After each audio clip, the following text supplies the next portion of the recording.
whenever you start using social media for science communication, the first question is that you have to answer is, what do you actually want to put out? So what you could say, what is your manifesto? What is it what you are burning for? What is it what you want to make the world know? What do you think, what knowledge is scarce out there, and that you want to be the one that actually contributes to it, to the diffusion of that type of knowledge? That could be anything related to your research, but obviously it could also be related to larger schemes. For instance, I have the honor to organize a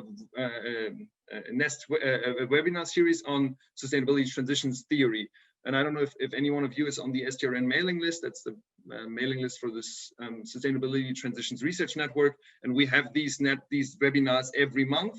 So it's not just my research, but we just make this research available. So the question is, like, what is your manifesto? What is it what you want to put out? Is it just your very niche research, or is it rather broad? And then you have to decide as well and think about what really is your target group. Whom do you really want to reach? And the target group can be very different. You know, if you're living in a city and there is a project, a wind project, for instance, and you feel that it's very contested and people don't really support it, then your target group, and if you want to make a contribution there, could be very locally. And then maybe social media is not the greatest way, but still you can build up like YouTube videos and then disseminate them locally, you know? So then your target group might be people between 20 to 50, and they're very local in one region. But on the other hand, it could just be that you want to inform anyone who is between 20 and 25 or something on the challenges on the energy transition in general, or global climate change or something. Then you use probably different types of platforms and different ways of how to approach them. You don't use the formal one, but you don't talk formally to them, but you talk more on a peer-to-peer basis. Yeah. So it's like the question is not just what do you want to put out, what do you want to talk about, what's your manifesto, but actually who you also want to talk to. So, and that's this what. Yeah. And if you then go one step further, then the question is, how can you reach them? How can you talk to them? The first thing that comes to mind, and that's super important, is this, and that is, it's all about attention. You need attention to whatever you want to reach in your life.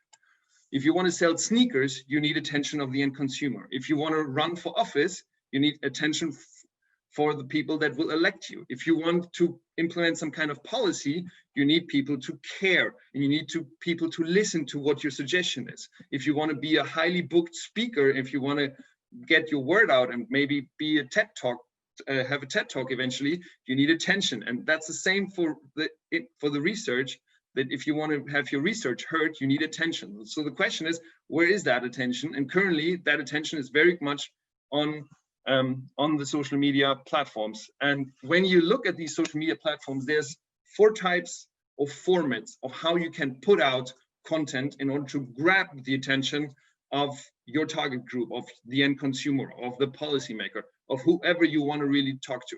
And these 4 are these ones that you see here right now. So that's text, that's audio, that's photo or graphics, and that's video.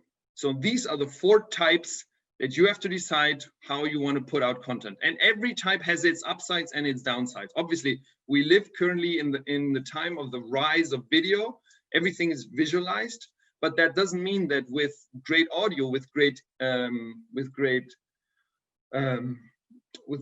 podcasts, you can also really engage people. Or if you write great text, for instance, if you have a blog on Medium or your personal blog, or just Twitter, which is a micro blog, you can really also grab attention. So the question is, whom do you really want to reach, and how do you feel comfortable? Some people feel comfortable in front of the camera, some people don't. Some people like listening to their voice, some people don't. Some people are good at writing, some people aren't, and that's totally fine. It's just you have to kind of be asking yourself, trying to be very self-aware. What is it what I'm good at? What is it what I feel really comfortable?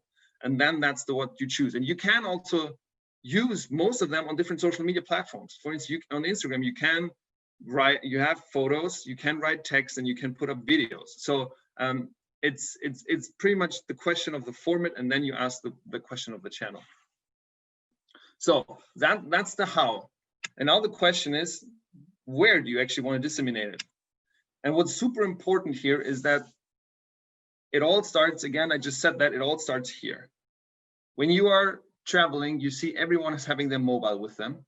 And we use still browser, obviously, when we work and stuff, but when do you think people are free to consume content? It's very much when they are in the train, or when they are, for instance, on a bike listening to your podcast. So the question is, how can you should make sure that whatever you do is consumable on this device.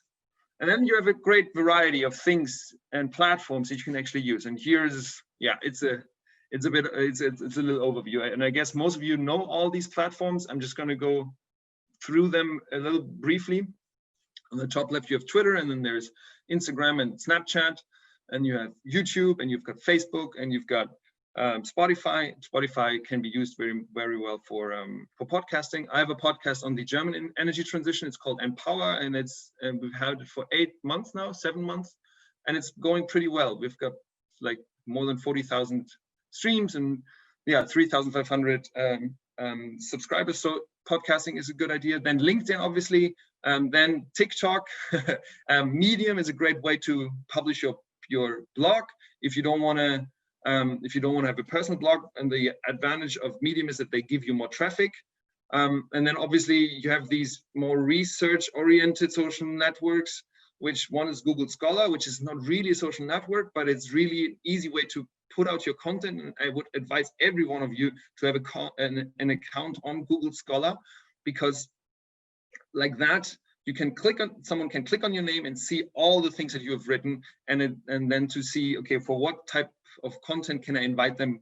Can I invite him or her maybe to give a talk at our place? And then there is ResearchGate. I don't personally like ResearchGate very much because I feel it's still a bit fuzzy and unclean, but it's also, it's a good way to interact with other researchers if you focus in the beginning maybe more on other researchers. And obviously these are the social platforms where you build your own reach. But on the other hand, we should not forget that there's also other ways. For instance, newspapers, you see them below, or radio interviews or TV interviews. But it might not be as easy to get into these channels. And if you have a bit of a reputation, if you have a personal brand, then you might be able to have an interview in a TV or a radio channel, but it's not as easy.